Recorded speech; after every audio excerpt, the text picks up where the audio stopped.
మా పాపకి మొదటి వ్యాక్సిన్ వేయించాము. ఇంకా ఏడుస్తూ ఉంది పాప. నేను మా అమ్మ పాప దగ్గరే ఉండి ఇంకా ఒకరు మార్చి ఒకరు ఎత్తుకుంటూ ఉన్నాము. అయ్యో ఎందుకు ఇలా ఏడుస్తుందని మేము టెన్షన్ పడుతూ ఉంటే సడన్గా వంట రూమ్లో ఉంచి సౌండ్ అయితే వచ్చింది. ఏంటబ్బా మేమిద్దరం ఇక్కడే ఉన్నాం కదా, వంట రూమ్లో ఏంటి సౌండ్ అని వెళ్ళి చూస్తే మా తమ్ముడు ఆమ్లెట్ వేసుకుంటూ ఉన్నాడు. సరే నేను వీడియో తీసుకుంటాను రా అంటే నన్ను మాత్రం చూపించొద్దు, చూపించకుండా వీడియో తీసుకో అని చెప్పాడు. సరే అని అప్పటికే సగం ప్రాసెస్ అయిపోయింది. 2 గుడ్లు కొట్టిపోసి అందులో ఆనియన్స్ చిన్న చిన్న ముక్కలుగా కట్ చేసి వేశాడంట. తర్వాత కొద్దిగా ఉప్పు, కారం, పసుపు పొడి వేసి బాగా మిక్స్ చేస్తున్నాడు.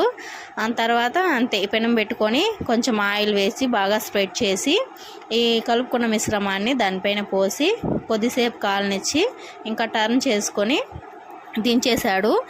నేను కూడా తిన్నాను. యాక్చువల్గా నేను ఆమ్లెట్ అయితే తినను, నాకు ఇష్టం ఉండదు, ఫ్రై మాత్రమే తింటాను. నాకైతే చాలా నచ్చింది. మా పాప